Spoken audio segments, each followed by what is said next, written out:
mutu nyonso asalaka lisumu akomona bokonzi ya likolo te akomona nkembo ya Nzambe te. Foto banga lisumu, foto banga vraiment lisumu makasi parce que on nyonso tomona oyo makambo komo salama na dernier temps oyo eza ba signe attendre la fin. Bato bazo sangana basi mibali nyonso na Nzambe alingi yango te. Bakomona bokonzi ya likolo te. Nakoma kobima na ma pasteur na biso. Mais pasteur ayebaki elote. Komimanga na botel. Il y a des fois koya na ndako na ngai. Doyo pekisi homosexualité. Na pekisi homosexualité et komi ebele na monde. Oh. Bato abongo bakomona Nzambe te. Ba pedi na ba lesbienne. Nzambe yebi bango te baza batu nyama. Ya solo kabozolo ba. Oh, obeki mutu nyama. Baza batu nyama po bazo sala o eza contre nature. François Zaile nanga. Sentiment na banda oyoka elengo na banda oyoka pa na ye. Na tikala jamais ko kango pa mobali moko. Oui. Wana moi si m'dois besoin sentiment. Oui papa. S'il te plaît. Oh. Les besoins pour le concept. Problème ni. S'il te plaît maman. Nous avons besoin de soi noter parce que sa maman a botika. Nous avons besoin de tika finalement. Papa. Yoka, s'il vous plaît. Vini ni na otika. Ebi mwana ya l'église azaka ndoki. Ayaka koluka délivrance l'église. Ce qu'on vit na yeni nga na otika yo. S'il vous plaît. Pourquoi humilier là? Oyebi qui je suis. Oyebi suis na sana nyamboko. S'il vous plaît. Yo. Comment il faut humilier là? Maman. Nini? S'il vous plaît. Nini? Oyebi quoi humilier là? Moi non, oyebi makabasa à l'église. Oyebi makam combien ça na famille na bango? Aye des délivrance d'église à tanta ko tuna mobile nanga linga ko ta bima na mobile nanga. C'est ma prière te na mona moté. C'est bien obimisa comme ça moi. S'il vous plaît. Coupez. Ça scandale. Yo, quand la caméra est imbécile. Maman, yo, Zela non. Ezali, s'il vous plaît, Ezali. Maman. Yo,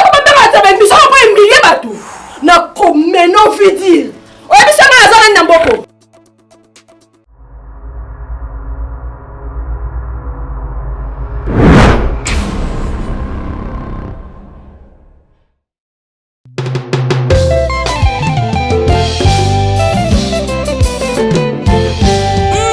Bien-aimé dans le Seigneur, kobanga nsambe nde ebandeli ya mayele. Tambola na kobanga nsambe nde okolata motoli. Alléluia.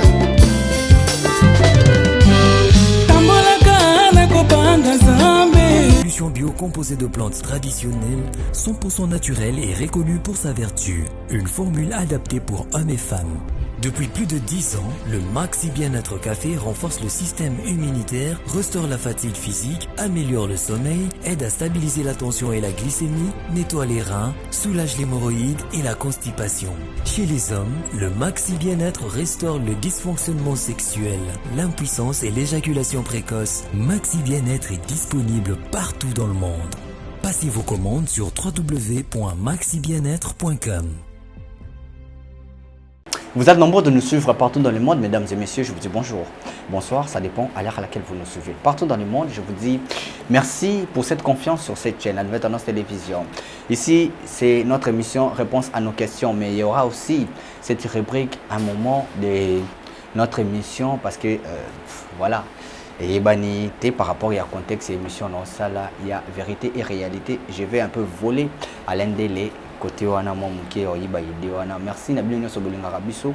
Merci également à Corneille qui est derrière nos caméras.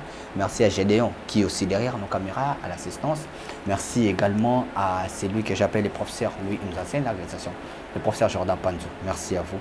Merci à Lendele. Et sans oublier tous mes partenaires. Franck Mamba ici à Kinshasa de tous les temps, de tous les jours. Merci à toi. Et sans oublier à notre femme, notre maman Leslie Mamba et à notre bébé Odelin. Merci à vous. Il a déjà 7 mois aujourd'hui. Adriel Bumba. Voilà l'incarnation idéale du général Bumba. Merci. Profite vraiment. Je sais que tu vivras encore plus longtemps. Un garçon, je sais, des garçons qu'on appelle général et puis champion. Merci également à celui que j'appelle Chic Temba Bafosset, les chargés de mission. Il y a ministre Anabiso, il y a fonction publique, il y a Jean-Pierre Liaou, les John, c'est comme ça qu'on l'appelle aussi. Merci à vous. Et sans oublier Afferrand Foufou qui est à Paris, lui qui est toujours du côté de Nicolas Sarkozy et à notre femme. Merci également, il y a Trésor Foufou les banquiers et sans oublier Adéon Kosso, soif de servir les autres. Mesdames et messieurs, l'émission d'aujourd'hui consiste à parler sur le péché. Nous allons toucher que le péché. Le péché, et on a volé Nyonso. Nous allons toucher le péché. Premièrement, c'est quoi le péché? Qu'est-ce qui nous pousse à pécher? Et est-ce qu'il y a catégorie de péché?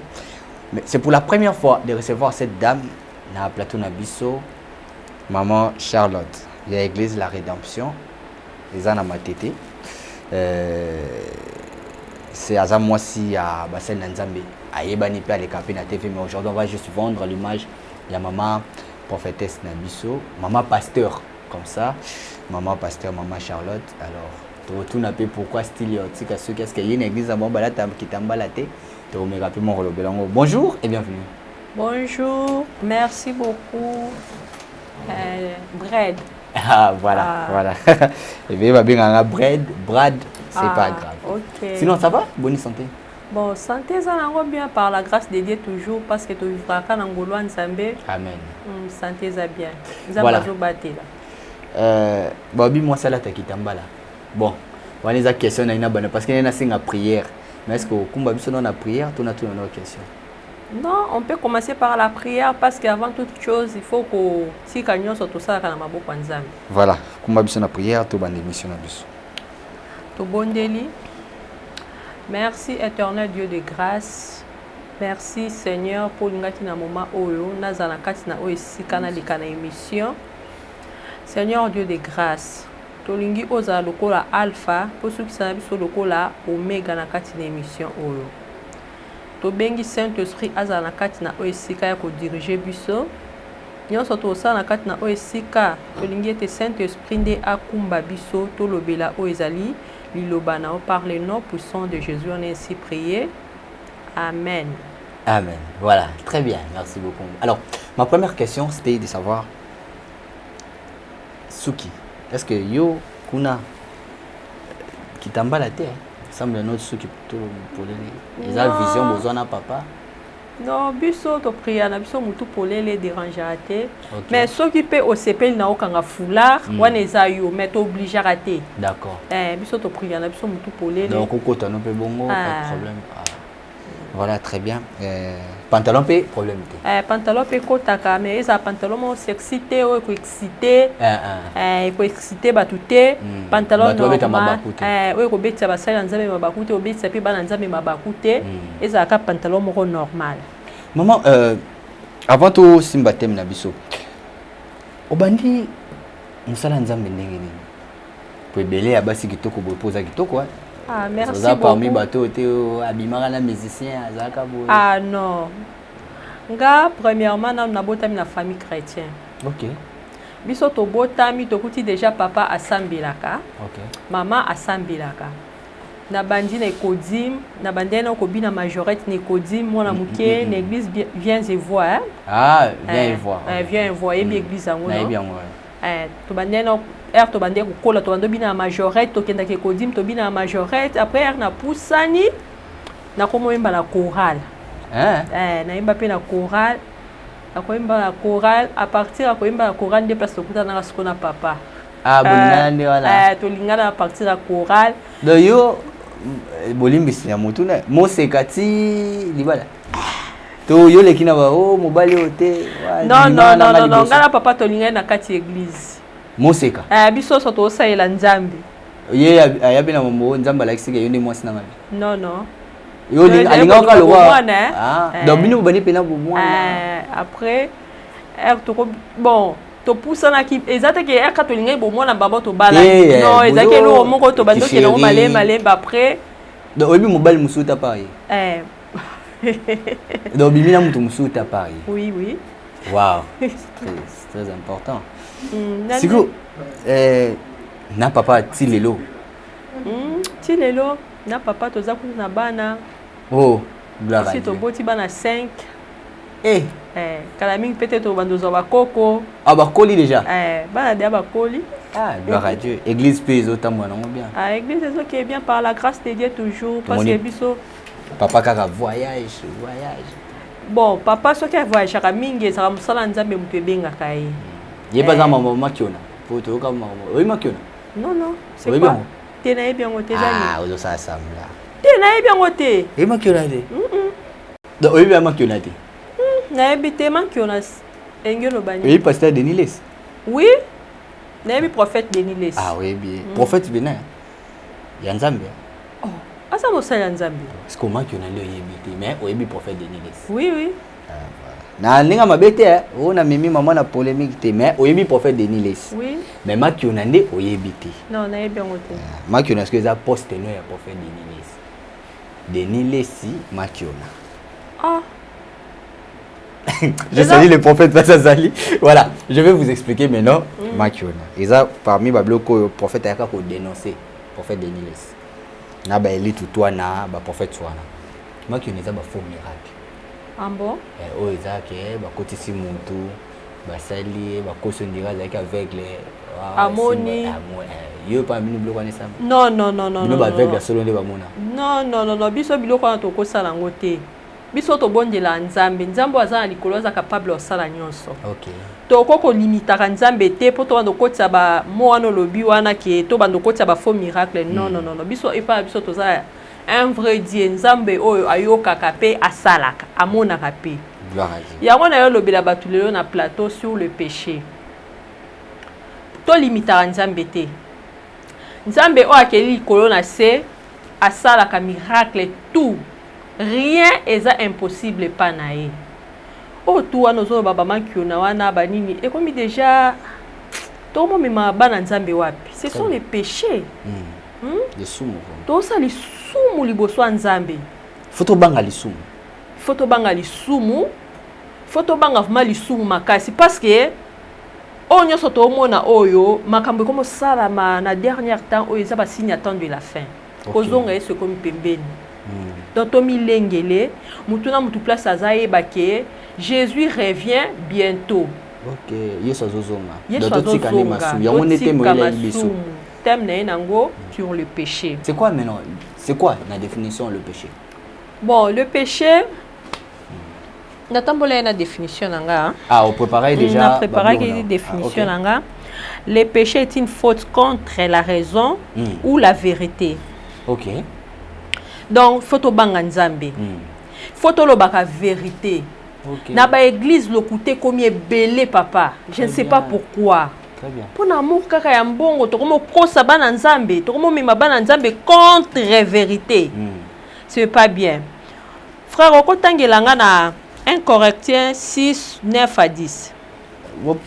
1 Corinthiens. Vous avez la Bible non wana? S'il vous plaît. Ah, Ndeko Cornet. Voilà. Merci beaucoup. Pardon, on a Lucas. 1 Corinthiens 6. 1 Corinthiens 6. Banda la verset 9 tina 10. 1 Corinthiens chapitre 6. Verset 9 à 10. Voilà. Ne savez-vous pas que les injustes n'hériteront pas du royaume de Dieu? Ah, ok. Le bateau baza juste été. Bateau baza juste été. Bateau babi vérité. Mérité royaume de Dieu. Amen. On continue. Ne vous y trompez pas, ni ceux qui vivent dans l'immoralité sexuelle. Bon. Ah, ok. Dans un bateau, ça là-bas. Dans bateau, ça contre nature. Ok. Bateau, sangana basi basi. Mibali. Nyonso na nzamba lingi yango te. Bakomona bokonzi ya likolo te. Zela na. Papa, otangi on a kati ya Bible, non? Te na tangi na ngai. Zela na. Yo bandi internet esika. Comment ça? Au bandi le kana TV esika. Vous avez une mission sous de ça là na TV. Ah non. Ah, c'est quoi bien que papa. Na te ami ka ba maman na église. Na église. Mais au bandi côté ya maman ba pédé ba lesbienne. Il va pasteur wana bakote melo babeto minduki babaleselo bakokanga te mpo naza na nzambe naza mwana nzambe doyo pekisi homosexualité na pekisi homosexualité ekomi ebele na monde doyo mema bato na liwa péché bato abongo bakomona nzambe te bapede na balesbienne nzambe ayebi bango te baza bato nyama yasoloka bozoloba obengi mutu nyama baza bato nyama mpo bazosala oyo eza contre nature. Nako continuer olobi 9 à 10 voilà babi ni les idolâtres oui ni les adultères oui ni les travestis ni les hommes ni les homosexuels bon donc ni ba pédé ni ba bakomona nzambe te pourquoi parce que nzambe erakelaki Adam na jardin d'Éden alobaki ete eza malamu te mobali azala ye moko fona salela ye mutu oyo aza être oyo aza semble oyo akokani na ye voilà oui sikoyo nzambe akelaki mwasi po azala aide ya mobali sikoyo ekoma ndenge nini mibali na mibali bakoma bon je ne comprends pas pourquoi monde est arrivé là où déjà moi c'est moi déranger non nga nakoli na kati église nga tana nga nyonso Alexandre ni na boîte ni na terrasse ni wapi nga église papa kutanga na kati église na nde tobala na kena ndako na nga libala moseka vierge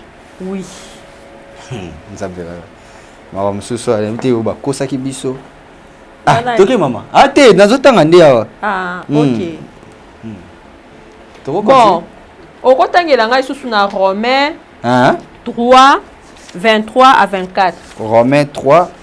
Au bandit dans verset 23 à 24. Romains chapitre 3. Verset combien? Chapitre 3, verset 23. Autant de 23 à 24. 23 24. Tous ont péché et sont privés de la gloire de Dieu. Oui. Yango wana penza.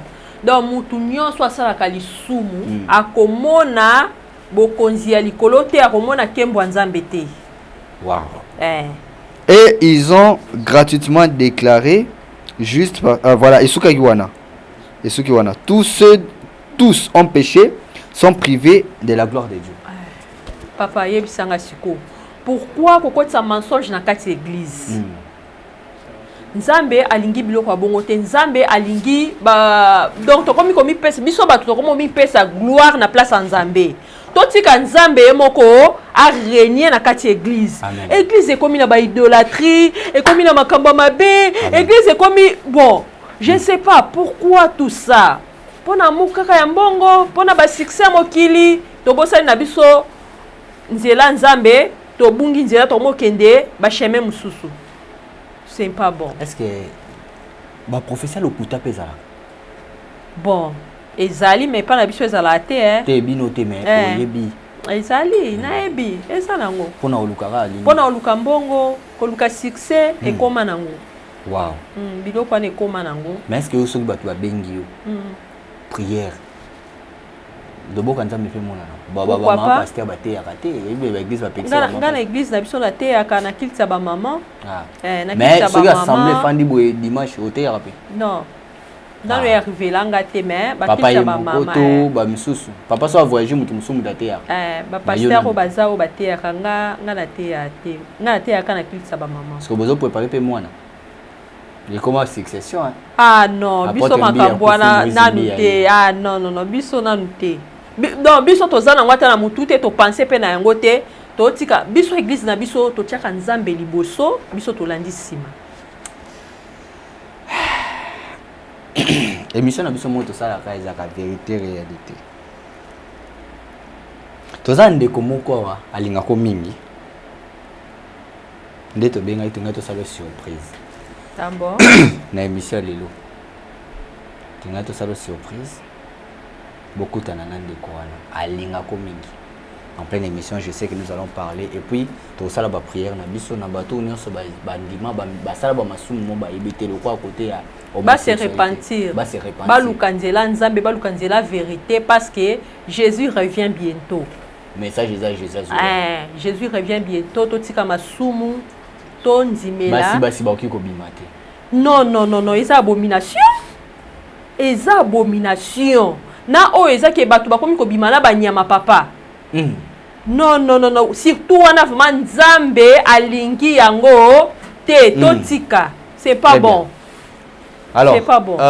Régie, beaucoup edenga boki na couloir, bo zelanga ndeko yo ayaki alfa kutana na mama parce que azali na likambo moko fa bana apesao ayaka pe na église asepela kandenge ete akazande ko mwasi.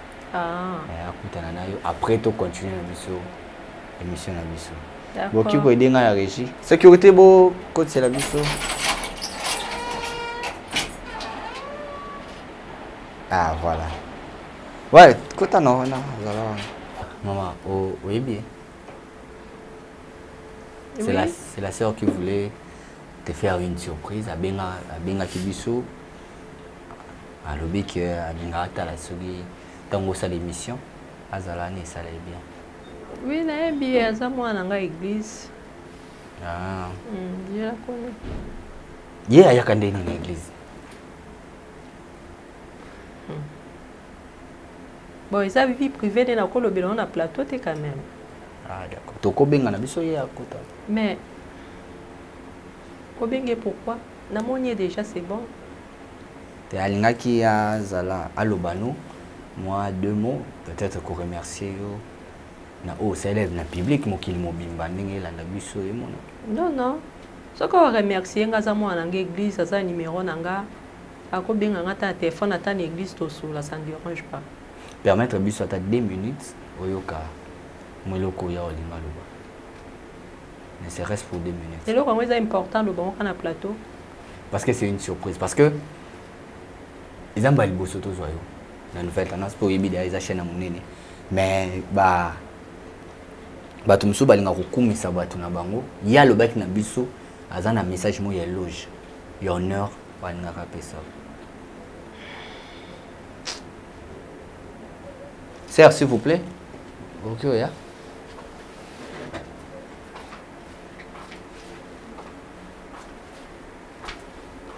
Voilà. Ça va? Oui, je vais bien. Bonne santé. Kolo bati là. Monique, maman, oui, c'est bien que vous avez un poussa ya maman. Oui, na moni. Pesa imbo tete. Salut. Nini olinga koloba na mama? Mama. Nayebi oza mama moboti. Oyebi souffrance il y a 9 mois. S'il te plaît. Oh? Liboso no pona kosipi yo. Problème ni. S'il te plaît, maman. Nous avons besoin de soi parce que nous maman en botika. Nous avons besoin de Papa! Yoka, s'il vous plaît. Vini ni na otika. Oyebi mwana ya l'église azaka ndoki. Ayaka koluka délivrance na église. Ce qu'on vit na yini na otika yo. S'il vous plaît.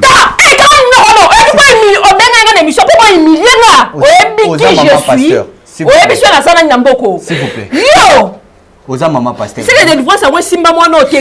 Tika inan. Papa tika na noko. Bimise na plateau. Bimise na plateau bien. On y a ça scandale là. Moi bimise tala. Soit bima na plateau te botika na ki. Yo kana. Yo s'il vous plaît. C'est na moi na bina biso c'est solo. Makamni na ebisi bino. Oteyi biso awa. Mwana ayaka ndoki. Alia papa abango ndinga zana. Je vais aller. Aya ko biso cité. Pour tomber en église. Oza moi c'est pasteur, oza maman pasteur. Oza maman. S'il vous plaît. Papa. S'il vous plaît. Te na mona boye ko Emilien nga. S'il vous plaît. Merci. Yoka. Na mona boye ko Emilien nga. Yoka na maman. Maman s'il vous plaît. Nini? S'il vous plaît. Nini? Oye ko Emilien nga. Moi non, oye makamba sa l'église. Oye makamba combien ça na famille na bango? Aïe de divorce d'église à tanta ko tuna mobile nga lika ko to bima na mobile nga. C'est ma prière te na mona moté. Bien obimisa comme ça moi. S'il vous plaît. Coupez. Scandale. Si quand on a ça scandale. Yo, quand la caméra est imbécile.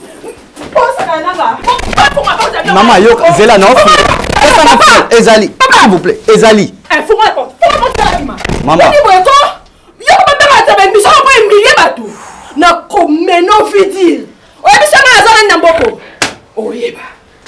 Zela, va fondre. Maman. Moi, non, dans la raison, maman, lobby. S'il vous plaît, vous aidez Bissot, fondre la porte, s'il vous plaît. Fondre la. S'il vous plaît. Imbécile, s'il vous plaît. Comprends la minute. Faux prophète bazar. Hey. Abimi. Moi, c'est Betty Nambata. Betty Nambata. C'était pour cette fille. Les vrai. Ma pasteur n'a jamais eu une émission normale. Si ho maman ndé a commis ça cahier moi parce que dans quel contexte quoi émission tant au côté ces filles mener sur désordre maman c'est pas possible. On devrait trouver une bonne réponse, non? On devrait trouver une bonne réponse. Non mais si réellement ils a qui que ils a bon moté moi c'est on a trouvé raison ta as influente ma casse moi sur on a menacé déjà base non c'est même pas la question de la chaîne parce que elle a peur et on a à se communiquer bon si elle avait raison on a fan on a gang de moi à me dire calmement il écoute on a côté tu vois c'est l'assumé mais il y a pas qui c'est surprise aza brutalement nani boluka surtout de qu'on a vu sa fanda et puis comment on va faire faut que Lucas nous te libérer.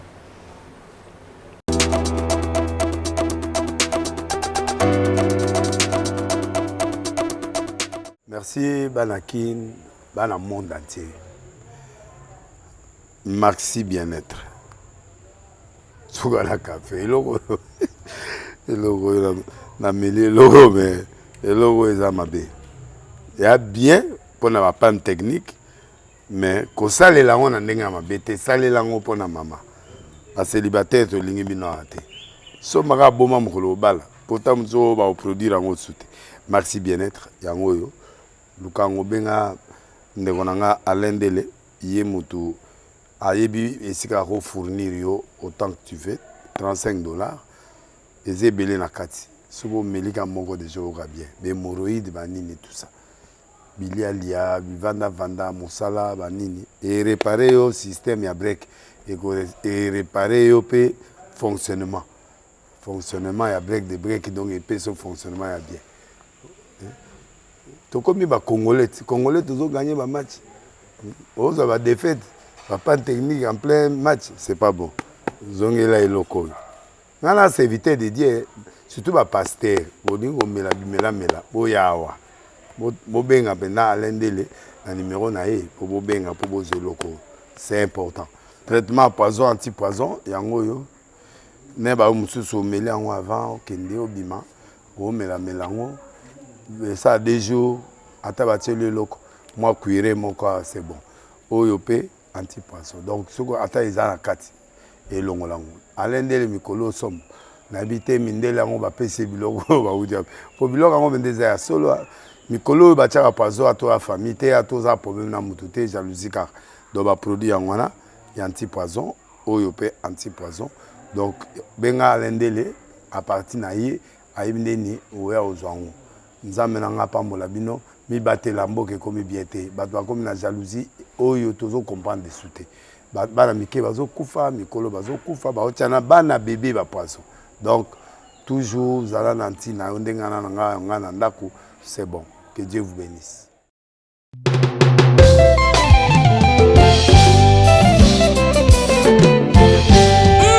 Bien-aimé dans le Seigneur kobanga nsambe nde ebandeli ya mayele tambola na kobanga nsambe nde okolata motoli.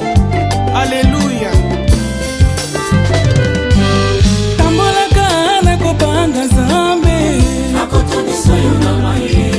Troubles du système immunitaire, chute de tension, maux de tête, fatigue, perte de poids, frigidité et diarrhée. Dites adieu aux inconforts et retrouvez une nouvelle jeunesse avec une tasse de Maxi Bien-être au quotidien. Une solution bio composée de plantes traditionnelles, 100% naturelle et reconnue pour sa vertu. Une formule adaptée pour hommes et femmes. Depuis plus de 10 ans, le Maxi Bien-être Café renforce le système immunitaire, restaure la fatigue physique, améliore le sommeil, aide à stabiliser la tension et la glycémie, nettoie les reins, soulage l'hémorroïde et la constipation. Chez les hommes, le Maxi Bien-être restaure le dysfonctionnement sexuel, l'impuissance et l'éjaculation précoce. Maxi Bien-être est disponible partout dans le monde. Passez vos commandes sur www.maxibienêtre.com.